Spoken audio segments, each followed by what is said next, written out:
সেই মাথা নষ্ট মুভি ফ্যান্টাস্টিক অস্থির এক কথায় ইউনিক মানে এত পরিমাণ জোশ হবে আমি ভাবতে পারিনি পুরাই অস্থির ভাই পুরাই অস্থির নায়কের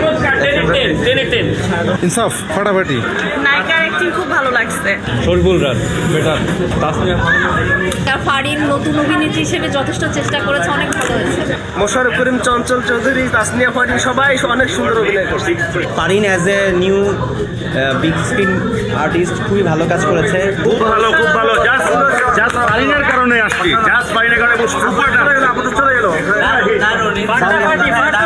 আমার তো মনে হয় না এটা বাংলাদেশ অ্যাকশন একদম দুর্দান্ত ভাই সেই তামিল পুরো ফিল আইছে সবার অভিনয় খুব সুন্দর ছিল। অ্যাকশন সিনগুলোতে শরীফুল রাজ ওয়াজ ফ্যান্টাস্টিক। নতুন একজন নায়িকা হিসেবে যথেষ্ট ফাটাই দিছে পুরা মোশাররফ করিমের যে অ্যাক্টিং আর ফাইটিং স্কিল জোস ভাই ভালো লাগছে।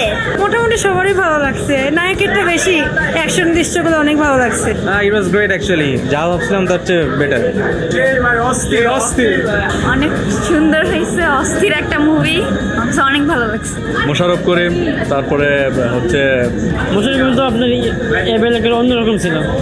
তাসলিম ওই 10-এ 10 পাবেন। এটা এত ভালো হবে এটা আশা করি নাই, but it was a very outstanding movie. আর সত্যি কথা হলে মোশাররফ করিম এন্ট্রিটা খুবই অসাধারণ ছিল। ফারিনার আমি ফার্স্ট হাফে যে যা অ্যাক্টিং দেখলাম সুপার লাগছে। আমার মনে হচ্ছে যে সে আরো আগে থেকেই বা বড় পর্দায় আসা উচিত ছিল। অনেক ভালো লাগছে। যথেষ্ট ভালো মুভি এবং খুবই খুবই প্রাউড ফিল করতেছি যে বাংলাদেশি টাকার ডাক্তার যা বলছে, যা ওর যে অভিনয়, ওর যে কতগুলি ডায়লগ আমাদের দেশের জন্য 100% দরকার।